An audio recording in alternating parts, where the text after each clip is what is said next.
Will new sanctions on Russia trigger a global oil price surge? That's one of the critical questions facing investors this week as we dive into the financial news. Our first story comes from the International Energy Agency, which sees significant downside risks to Russia's oil output due to U.S. sanctions. The IEA has stated there's considerable downside risk to its outlook for Russian crude production, but it's holding back from estimating the full impact until more details on sanction enforcement emerge. This matters because Russia is a major global oil producer. Any substantial reduction in its supply could tighten the global market, potentially leading to higher crude prices worldwide. This would impact inflation and the cost of doing business across many sectors.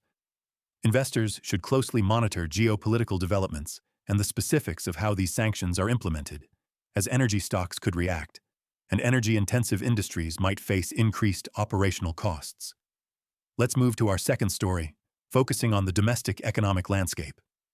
The U.S. economy weathered the recent government shutdown, but underlying concerns persist.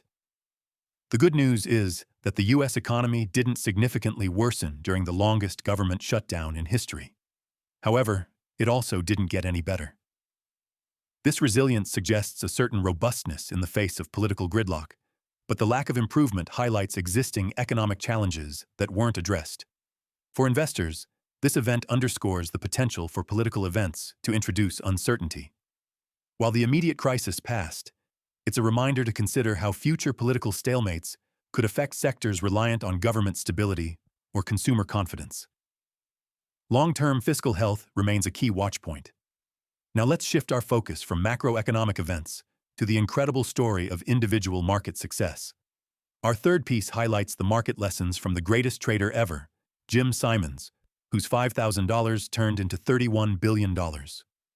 Jim Simons's Medallion Fund averaged an astounding 66% annual returns for 3 decades, using sophisticated mathematical models that, as the article puts it, would make ChatGPT weep.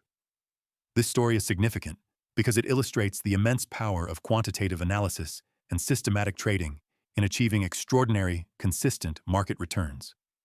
It emphasizes that disciplined, data-driven approaches can outperform traditional fundamental analysis over the long term.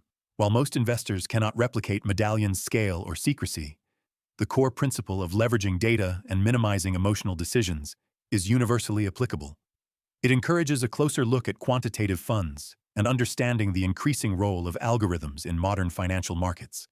In summary, we're observing continued volatility in global energy markets, driven by geopolitical tensions, while the domestic economy shows resilience, but still faces structural challenges. On the investment front, the legacy of Jim Simons reminds us of the profound impact of sophisticated, data-driven strategies. Investors should keep a close eye on geopolitical developments impacting oil supply, monitor economic indicators for signs of broader weakness, and consider the evolving landscape of quantitative finance. Drop your thoughts in the comments, and if you enjoyed the video, give it a thumbs up. Don't forget to subscribe and hit the bell icon. Thanks for watching. See you next time. This is not financial advice.